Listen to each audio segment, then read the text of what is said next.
अस्सलाम वालेकुम नाज़रीन, उम्मीद आप बख़ैर वाफ़ियत होंगे। कल हमने ग्रुप टैक्सेशन के हवाले से सेक्शन 59 डबल ए को स्टडी किया और उस पर मैंने डिस्कशन की थी और मैंने आपसे कहा था कि नेक्स्ट जो सेक्शन है that is about group relief 59B। Section 59B group relief के हवाले से है। आज हम इसको डिस्कस करेंगे। Very important video, specially in case where there are group companies, Pakistani group companies हैं या पाकिस्तान में रजिस्टर्ड कंपनीज़ हैं जो कि ग्रुप और जिसमें होल्डिंग एंड सब्सिडरी कंपनीज़ का रिलेशनशिप है। एंड तक वीडियो देखिएगा और अगर आप मेरे चैनल पर नए हैं तो सब्सक्राइब कर लीजिएगा। तो चलिए स्टार्ट करते हैं। सेक्शन 59B ये कहता है कि अगर कोई सब्सिडरी या होल्डिंग कंपनी हो तो वो अपना लॉस जो असेस हुआ है जो सब सेक्शन 1A के मुताबिक वो किसी भी साल का वो in favour of holding company या सब्सिडी और between another subsidiary of holding company, तो होल्डिंग कंपनी के फेवर में या किसी सब्सिडरी कंपनी की फेवर में या एक सब्सिडरी किसी दूसरी सब्सिडरी के फेवर में सरेंडर कर सकती है। यानी कि जो किसी साल का लॉस है, कैपिटल लॉस इसमें शामिल नहीं है और ब्रॉड फॉरवर्ड लॉसेस भी इसमें शामिल नहीं हैं। तो वो किसी साल का अगर उसको लॉस हुआ है, बिज़नेस लॉस, तो वो होल्डिंग कंपनी या किसी सब्सिडरी कंपनी के फेवर में सरेंडर कर सकती है। और इसमें प्रोवाइज़ो है वो जो ये कहता है कि अगर किसी ग्रुप में एक कंपनी पब्लिक लिस्टेड कंपनी है स्टॉक एक्सचेंज के अंदर, यानी पब्लिक लिमिटेड कंपनी है listed on the stock exchange इन पाकिस्तान, तो होल्डिंग कंपनी 55% या उससे ज़्यादा share capital of the subsidiary company को होल्ड करेगी।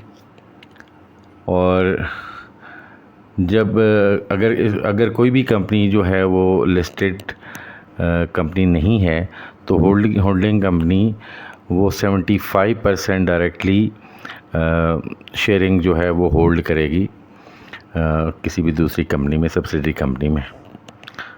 तो अगर लिस्टेड कंपनी है तो 55% शेयर होल्डिंग होनी चाहिए उसकी सब्सिडरी में, और अगर लिस्टेड नहीं है तो फिर 75% या ज़्यादा उसकी शेयर होल्डिंग होनी चाहिए। तो उस सूरत में होल्डिंग कंपनी अपने लॉसेस को किसी भी सब्सिडरी कंपनी की फेवर में या सब्सिडरी कंपनी किसी होल्डिंग कंपनी या किसी दूसरी सब्सिडरी कंपनी की फेवर में सरेंडर कर सकती है। और सब सेक्शन 1A कहता है कि जो लॉस सरेंडर किया जाएगा, जो मैंने ऊपर आपको बताया सब सेक्शन 1 में, उसको कैलकुलेट कैसे किया जाएगा। कैलकुलेट करने का उन्होंने तरीका ये बताया कि A divided by 100 multiplied by B। अब A क्या है? Percentage share capital held by holding company in subsidiary company में जो उसकी परसेंटेज शेयरिंग है, जो मैंने कहा था कि in case of listed company वो कम से कम 55% होगी और in case of other company जो लिस्टेड नहीं है वो कम से कम 75% होगी। जो एक्चुअल उसकी शेयर होल्डिंग है divided by 100 multiplied by B। B क्या है जी? Loss of the subsidiary company, यानी कि percentage sharing of holding company in that subsidiary company जिसको लॉस हुआ है, या multiply by the loss, the assessed loss, जितना लॉस हुआ उससे मल्टीप्लाई करेंगे तो ये लॉस जो है वो सरेंडर कर सकती है ग्रुप कंपनी किसी दूसरी ग्रुप कंपनी की फेवर में। तो ये फार्मूला था।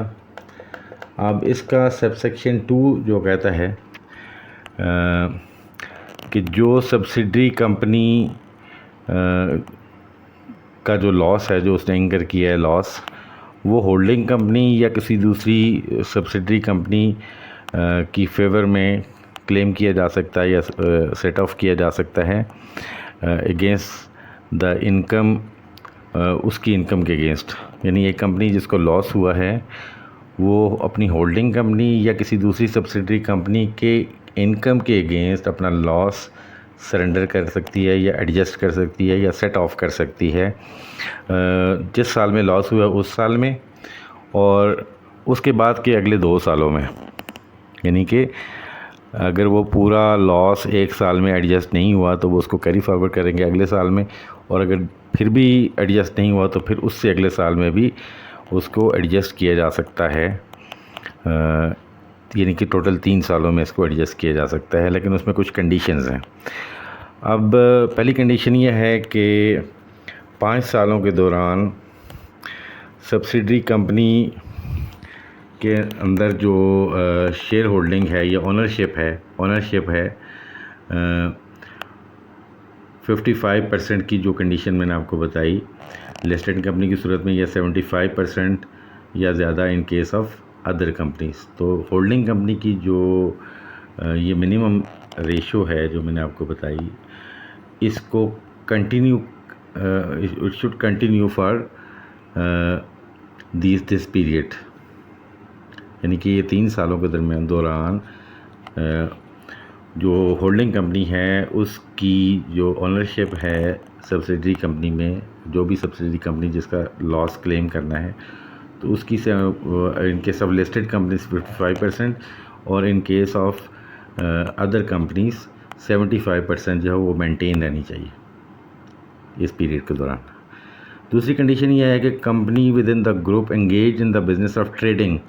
कोई भी कंपनी जो किसी ग्रुप के अंदर है और वो ट्रेडिंग में अगर इन्वॉल्व है तो वो ग्रुप रिलीफ नहीं ले सकती।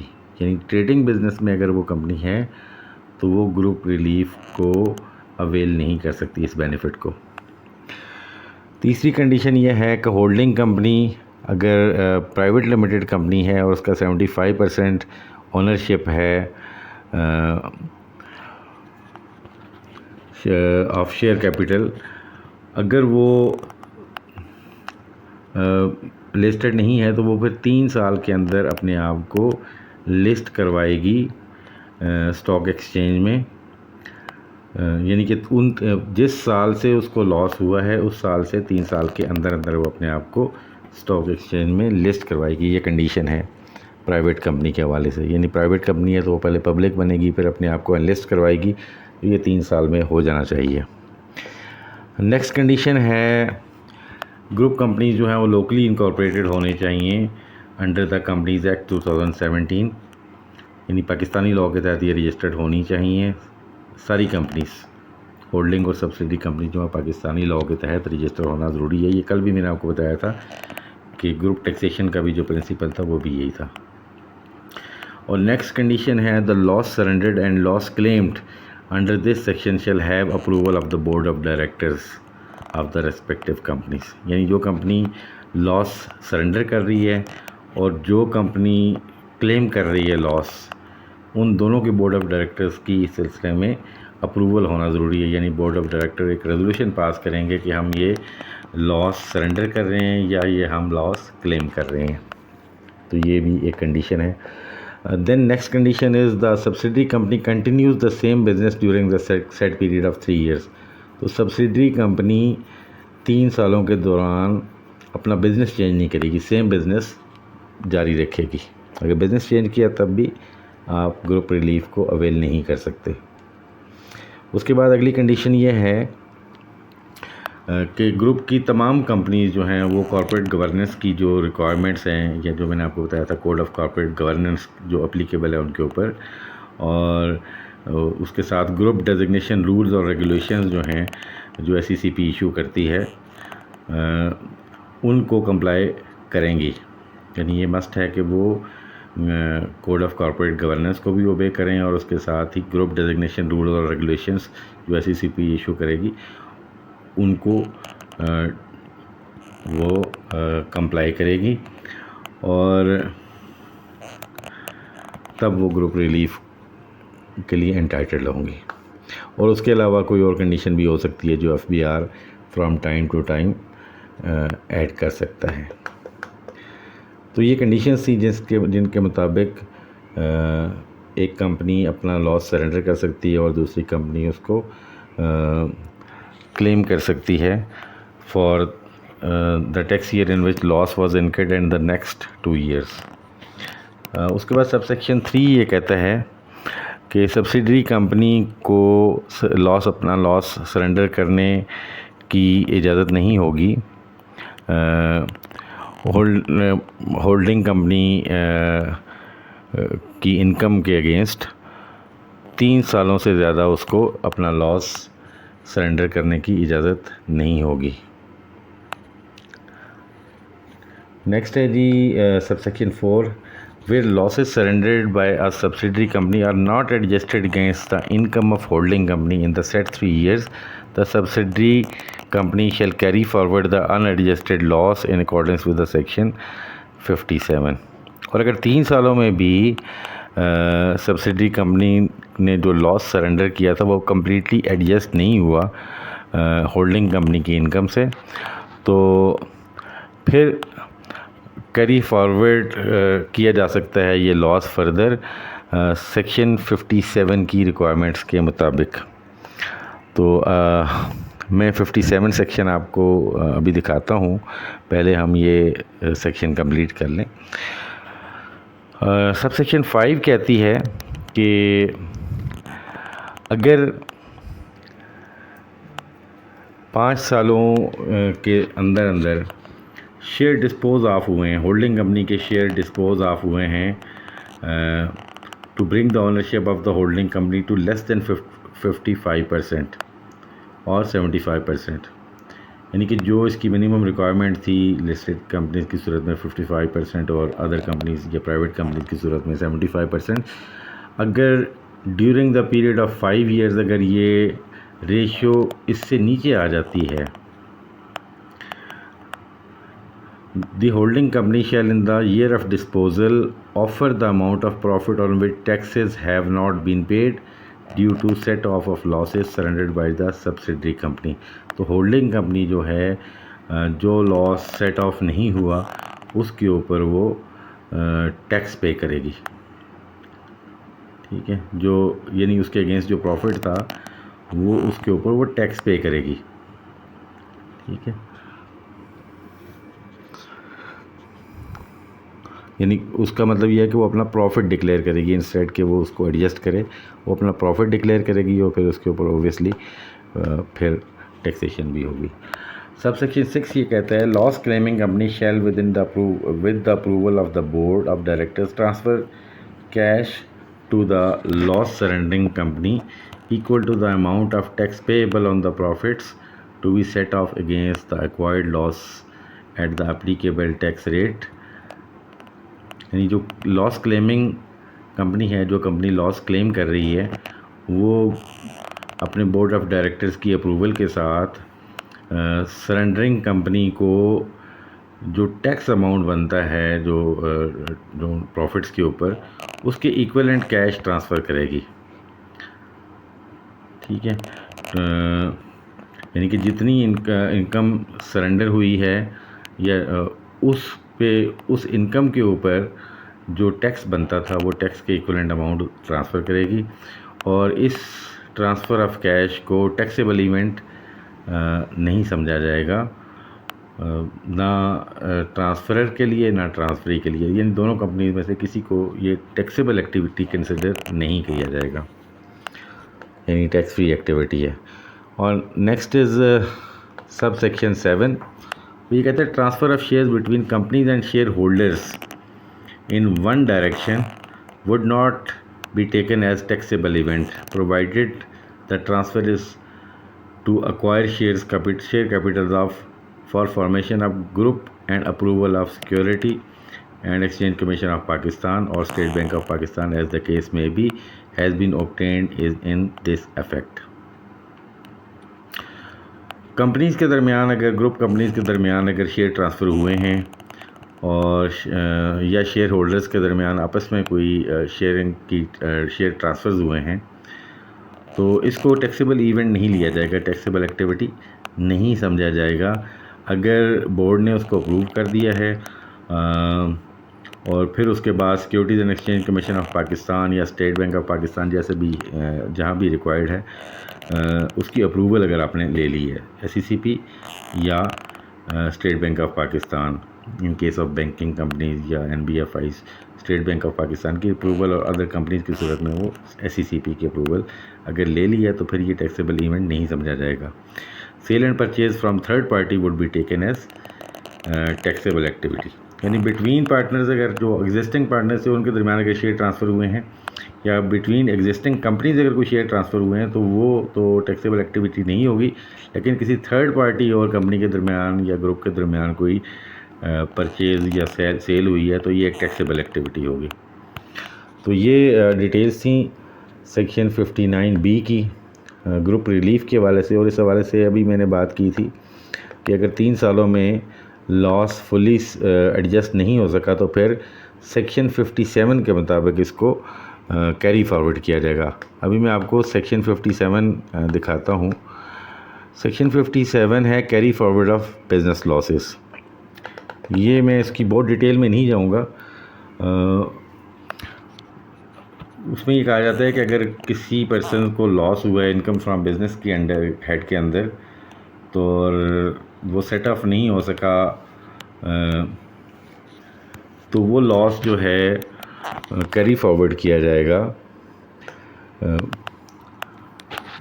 फॉलोइंग ईयर में और सेट ऑफ किया जाएगा पर्सनस की income chargeable head income from business. अगर उसकी लॉस फ्रॉम बिज़नेस हुआ है तो वो इनकम फ्रॉम बिज़नेस के अगेंस्ट उसको एडजस्ट किया जाएगा उसी साल में फॉलोइंग ईयर में। और अगर अगले साल में भी 1 साल का जो इनकम फ्रॉम बिज़नेस वो लॉस फ्रॉम बिज़नेस के अगेंस्ट एडजस्ट नहीं हुआ कि लॉस जो है वो इनकम फ्रॉम बिज़नेस के साथ सेट ऑफ नहीं हो सका 1 साल में, तो वो कैरी फॉरवर्ड किया जाएगा अगले साल में और एंड सो ऑन। अगर अगले साल भी नहीं हुआ फिर उससे अगले साल में, लेकिन 6 साल से ज़्यादा यानी कि जिस साल लॉस हुआ है उससे आगे 6 साल यानी कि उससे अगले साल को इंक्लूड करके 6 सालों के अंदर ये कैरी फॉरवर्ड किया जा सकता, उसके बाद ये कैरी फॉरवर्ड नहीं हो सकता। ये बिज़नेस लॉस की सूरत में था। और इसी तरह उन्होंने ये कहा है कि जी बैंकिंग कंपनी अगर है तो वो 10 साल तक एडजस्ट हो सकता है मैक्सिमम। और दूसरा ये कि उसके बाद अगला है कि अगर ऑन और आफ्टर 1 डे ऑफ जुलाई 2022 कोई लॉस हुआ है किसी भी कंपनी को तो engage in the hotel business, अगर वो होटलिंग बिज़नेस में है तो इन सच अ केस जो कैरी फॉरवर्ड होगा वो मैक्सिमम 8 सालों तक हो सकेगा। और अगर ये लॉस कैरी फॉरवर्ड होता है 1 साल से ज़्यादा तो यानी कि अगले साल भी अगर कंपनी को 1 साल था लॉस था और लॉस को आगे कैरी फॉरवर्ड करना था और अगले साल भी लॉस हो गया कंपनी को, तो अर्लीस्ट टैक्स ईयर का जो लॉस है वो पहले सेट ऑफ किया जाएगा। यानी कि 2020, 21, 22 तीनों में लॉस अगर हुआ तो पहले सेट ऑफ जो है 2020 का लॉस होगा, वो जब कंप्लीट हो जाएगा फिर 2021 का लॉस एडजस्ट होगा एंड सो ऑन। तो ये सेक्शन 57 था और इस हवाले से डिटेल आप देख सकते हैं। मैंने चूँकि सेक्शन 57 के ऊपर ये वीडियो नहीं थी तो दैट्स वाई मैंने ग्रुप रिलीफ तक अपने आप को लिमिट किया है और सिर्फ वो प्रोविजंस आपको एक ओवरव्यू दिया है सेक्शन 57 का कि इन केस 3 इयर्स में अगर एडजस्ट नहीं होता लॉस तो फिर उसके बाद इनकम फ्रॉम बिज़नेस के अंदर वो 6 सालों तक हो सकता है, होटल बिज़नेस में ये 8 सालों तक हो सकता है और उसके अलावा अगर बैंकिंग कंपनी है तो वो 10 सालों तक हो सकता है। ठीक है, आई होप कि ये वीडियो आपके लिए बेनिफिशियल होगी। हाज़िर होते हैं एक नई वीडियो के साथ। अपने कमेंट्स का इजहार ज़रूर कीजिएगा, अपनी आराज़ ज़रूर दीजिएगा और कोई क्वेश्चन या कमेंट्स हो तो वो ज़रूर कीजिएगा। तब तक के लिए इजाज़त दीजिएगा। अल्लाह ने के बाद।